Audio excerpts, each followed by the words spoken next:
My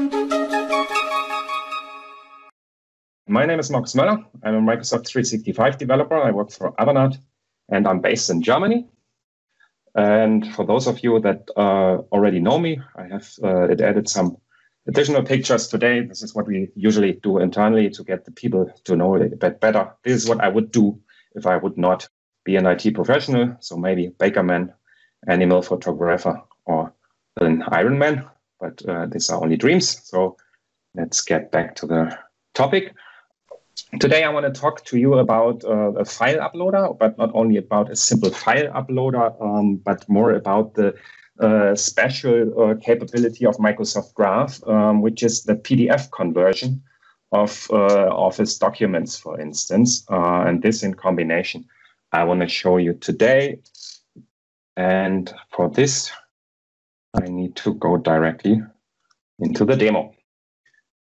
So we have a web part here, and we have a drag and drop zone here, which I clearly marked with a border. And once we pick a small document like this one, for instance, we can drop it on this zone. And then there's a small process running. And this is what I visualized here. I will show you in a graphic after the demo as well. So I will first upload the document. Then I can retrieve it from OneDrive as a PDF again. And then I can upload the final PDF version of that document, and that this works. We can see on the same slide in the library. Here we have our PDF document.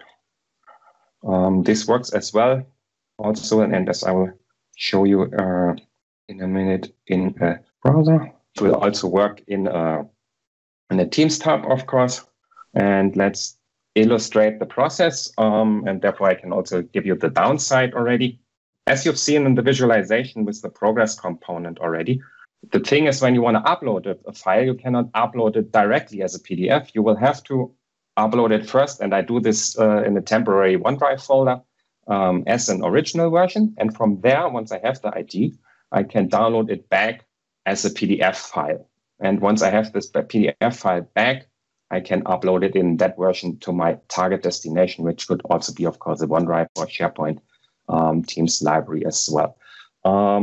As there are such an amount of server round trips here, and we play a bit ping pong, I used the first approach with SPFX just for a simple implementation of this API and to promote this a bit better. I heard recently from Jeremy Sake that this is not a very well-known API and not much used, although it's working quite well, and although it's also quite useful.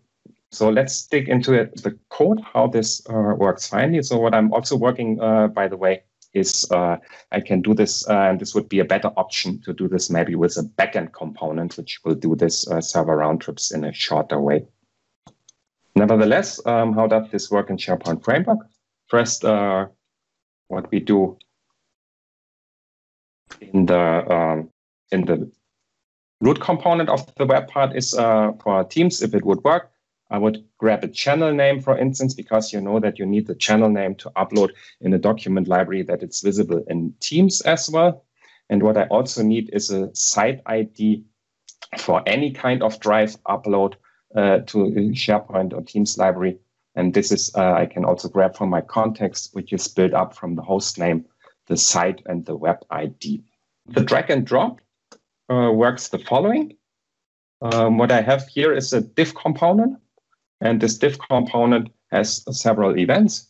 What I like to do is to highlight the component, of course, once I drag something over, and to disable this once I drag it back. But what we also always need to do is, I call this here an allow drop method. This is to prevent the default event handling. Yeah, this is what needs to be done in all the cases, and also in the drop file methods later on. The rest of the component is, looks a bit strange, but this is only for the visualization progress components you have seen. The drop process or the drop method itself, I already mentioned in the process description, is that what I'm doing after I have initialized my graph service, that I first have to upload the file to OneDrive. Then I will download it again as a PDF file from there. And then I can create a new file name, of course, but finally will upload it to the site as a PDF. And last not least, I didn't mention this so far, I will, of course, delete the temporary original file from my OneDrive again. To see what's above here, you can see also how I grab the file from the event, or the files. You could also use more than one, how I grab the files from the event to get them accessed. The upload, the temporary upload to the OneDrive is nothing really special. What I'm doing is simply first I create a URL that takes me to a temporary OneDrive folder. And then I will call another method you will find below, because I use this method twice, also for the site upload later, is that I will upload the file finally via graph and grab the response, because I need this file ID, what's created, for retrieving it in the next step as a PDF file. The upload method itself is a simple graph endpoint here.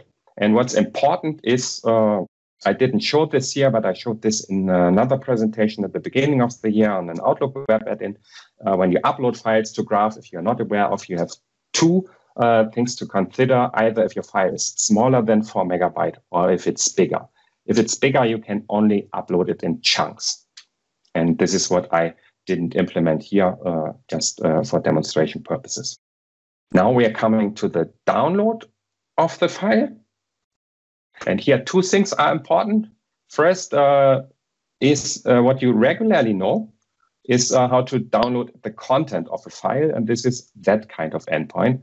And what we simply do is we attach a format. And this is currently the only supported format is PDF. And with this additional extension, Graph knows that if, of course, the file is of a correct source type, then he can give you it as a PDF format. And the second important point here is the response type you have to give in this case, especially when coming from SharePoint Framework. This is the response type blob, so that you will directly get a file. Otherwise, you would get a redirect URL and might get into cause troubles. And then it doesn't really work, because originally this content endpoint is more or less designed for backend scenarios. The final upload from the PDF file, again, this is nothing special anymore. The only thing what to mention here is that what I'm doing here is I'm checking if I'm in a Teams tab or if I'm in a SharePoint Framework web part. So if I have a channel name, then my endpoint looks slightly different than in a normal SharePoint site. And finally, I'll call the already known upload file method. And that's it. Last but not least, some resources. I have a blog post on this topic where I explained in a bit deeper mode, and also currently my personal GitHub repository. Here you can find the whole source code.